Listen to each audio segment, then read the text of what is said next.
Do you think that the topic for abductions is speculations a lot about this topic, about abductions? Well, just to make money, because it sounds crazy. I suspect that there are a number of people who do claim that, but I think some of them are, in their own mind at least, believe this has actually happened to them. Now, I don't like to get into too much politics here, but the American government has been involved in the subject of mind control for decades. You mean the psychotronic weapon? Drugs, psychotronics, and probably some other types of mind control or mind enhancement experiments. MK Ultra is an example of one of those.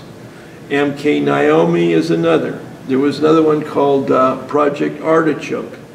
What I'm trying to say is that some of these abductees, and I know this sounds pretty far out, but some of these abductees may have been abducted by our own government and subjected to some kind of mind control experiment to see if they can control the minds of certain individuals. And I'm not so inclined to think that they're just fabricators or liars.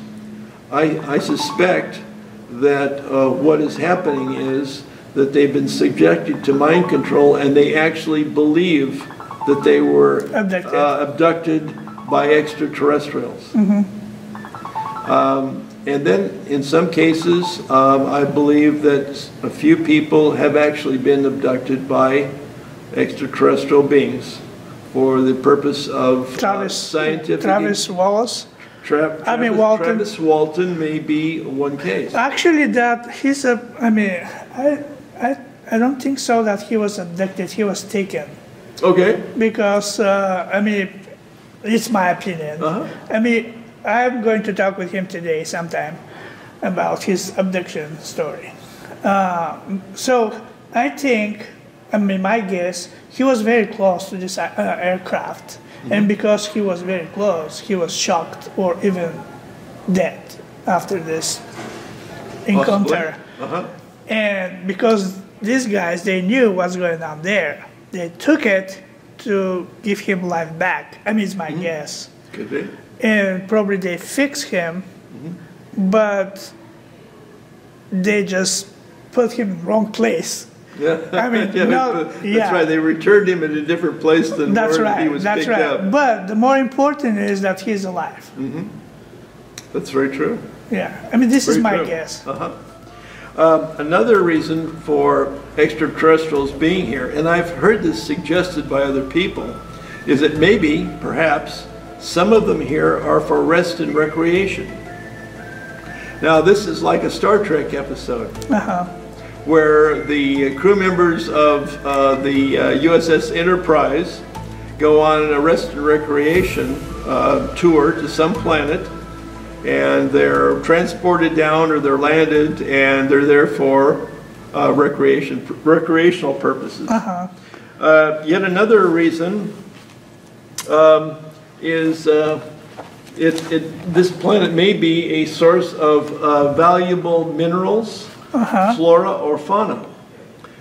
Isn't it possible that some minerals that are found on Earth may not be available on other planets? Possibly they're looking for particular plants, for example. This is highly speculative, but it is one reason for why they might be visiting. Let me list another thing. There was a film called The Day the Earth Stood Still years ago in the 50s. And in that particular film, the extraterrestrial beings were here to warn us and to give us an ultimatum. Now, in the film from Hollywood, the warning was you need to stop nuclear testing.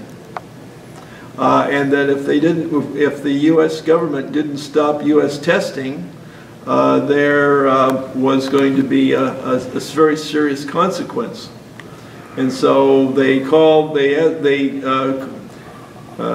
to prove how serious this was, they stopped everything that was electrically powered in the world, and everything came to a stop. That's the day the Earth stood still. So it possibly could be a warning or ultimatum. Yeah. Can you move now a little bit into space, because this is your part, basically. Okay. There's a lot of speculation, and I need to know the truth about this. I mean, many people talk about weaponizing of the space, even it's already done. Some people think that. That's true. What do you think? Well, first of all, I'm not in favor of the weaponization of space, but I have to be realistic about this. Yesterday I was speaking about spacecraft carriers, and specifically those that have been designed, developed, and built for the U.S. Navy, which I believe is true. And once you get the military in space, unfortunately, it's quite logical that they would take some weapon systems with them. Now, when Ronald Reagan was president here, most people recall that there was a program called the Strategic Defense Initiative, SDI, otherwise known as Star Wars. And during the Star Wars program, which was heavily supported by Dr. Edward Teller, I might add, they conducted any number of technological developments involving particle beams, rays, and laser guns, and other weapon systems, spending billions of dollars on them. And eventually the name was changed from SDI to something else, but I have no reason to believe that that didn't continue on. I would suggest that if the U.S. government, in one form or another, did build large spacecraft carriers and transporters, they would probably contain some kind of weapon systems. But I have never heard specifically of any of them to date, and so I wouldn't have any knowledge about it. But there have been. But it's possible. Oh, of course, absolutely. If you have the U.S. Navy operating a 1,000-foot spacecraft carrier, which might be capable of transportation to the moons of Jupiter, I would imagine they would have some kind of possible laser system. I mean, I've heard reports just this week about green laser beams and blue laser beams coming down from space, apparently, possibly being tested. But I would imagine that there would be some kind of weapons in space. Now, just as an aside, there was a proposal for a non-nuclear missile, let's call it, that could be launched from a military space station, and it was known as the Rods from God. I didn't name it, that's just the name of it, but these were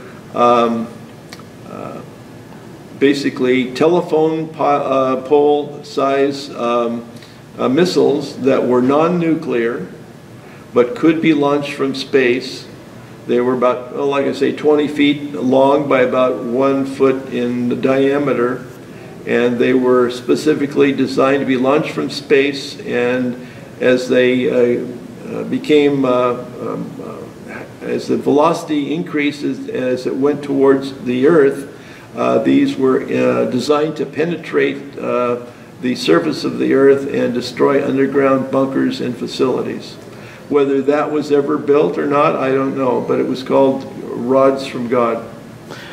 You mentioned that you've been in Area 51. I've been outside of it. Yes. Oh, outside. Not inside, no. Because I was outside also. Yeah. No, I think close to the gate. I think I need to declare, be absolutely honest, I am strictly an outsider. I like to consider myself as an advanced novice. I am not an expert. I have never been inside any of these facilities. I have flown over some of them, however, but I've never been inside. Okay. That's just It's good to know. It's good to know. Fair declaration. Okay, good. President Obama, he shut down the space program, and now President Trump wants to go to the moon. He don't want to go to Mars. Why? Well, you're getting into an area of great speculation here. There is a current plan under the current administration of building a fairly large space station that would orbit the moon, and this is called the Deep Space Gateway. And it's at this space station, at the what we call the Deep Space Gateway space station. They're planning to build another spacecraft. Technically, it would be a spacecraft carrier, and it would be called the Deep Space Transport. And this is a combined multinational effort to construct, through modular design, a spacecraft that will, in 2036 or thereabouts, be sent on a round trip to Mars. This is being contemplated by NASA, the European Space Agency, Japan, Canada, and Russia.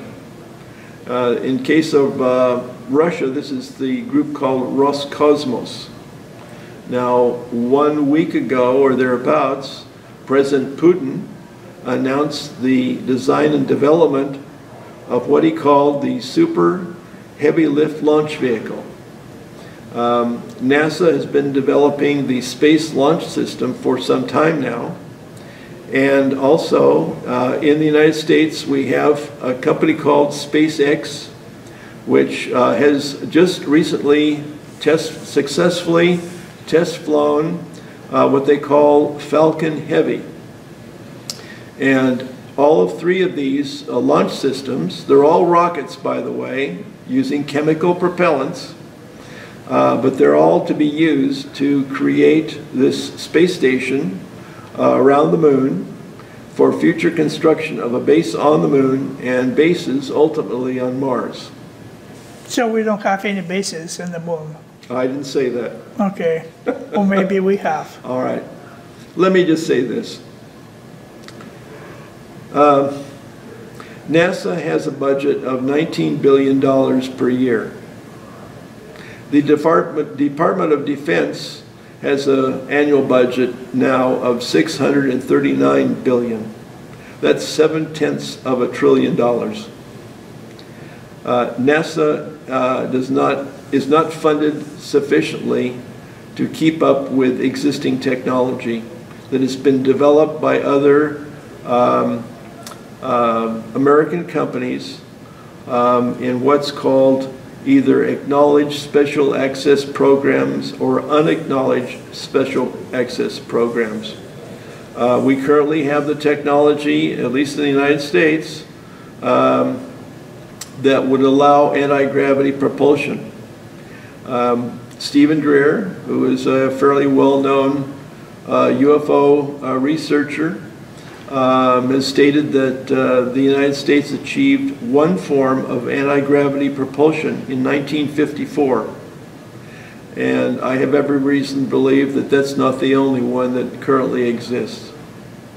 It's been claimed that in the 1980s, the United States Navy was operating a fleet of spacecraft called Solar Warden that operated strictly on anti-gravity propulsion. And there are individuals, all three of them now, who have been through the military, acknowledge that they have gone through mind control and mind expansion programs, but claim that in the late 1980s there were 8 existing secret spacecraft on the order of 1,000 feet in length. And if you had 8 of these in the late 80s that were capable of interplanetary flight, I can't imagine why they wouldn't have been used. And if you have that capability of 8 of these 1,000-foot spacecraft carriers, or call them heavy transports, whatever name you want to use, I know how I would use them. I would put one in semi-permanent orbit around the Earth.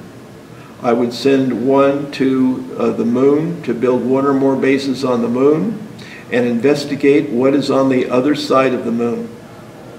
There may be existing ancient structures built by extraterrestrial beings on the other side of the moon.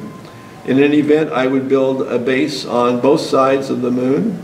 I would then send one of the other of these 8 spacecraft to Mars, and I'd build a base on Mars, and we would still have some left over, and I would send those to investigate and explore the moons of Jupiter and Saturn. And who knows, frankly, what the capabilities of these devices are. But in 1993, the former president of Lockheed Martin Skunk Works told me and about 150 other people that Lockheed Martin in 1993 had the technology to go to the stars. And he also said, we will never be able to get to the stars using rockets and chemical propellants. This was Ben Rich. And Mr. Rich at that time said we had to have a new technology to go to the stars. And when we had that technology, it would not take an entire lifetime to get to the nearest stars. It would be much quicker than that. And then he told me Lockheed Martin Skunk Works then had the technology, that new technology to do that. And in his final slide presentation, he showed an artist's conception of a flying saucer. And then he said, who knows what Lockheed Martin Skunk Works will be working on next.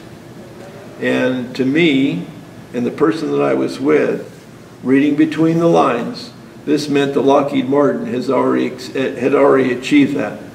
And there are a number of witnesses who have seen devices built apparently by Lockheed Martin Skunk Works in operation. What is your prediction for the future? Well, my prediction for the future is I'm 75 years old, and I don't want to wait 18 years to wait for some deep space transport to arrive in Mars and find out that there are already bases, human bases there. That will be very surprising. That is my prediction. In other words, you'll have this alliance of 4 nations and the European Space Agency sending in 2036 the deep space transport via rockets and chemical propellants to Mars, and they will arrive and discover that there's already a Russian and American and possibly an ESA base already there, and which had existed for decades before. And I'm quite serious about that.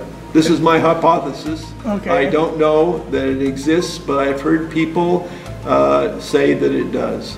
Okay. Now. Okay. Thank you very much for your time with us. Thank you. I appreciate the opportunity. Thank you.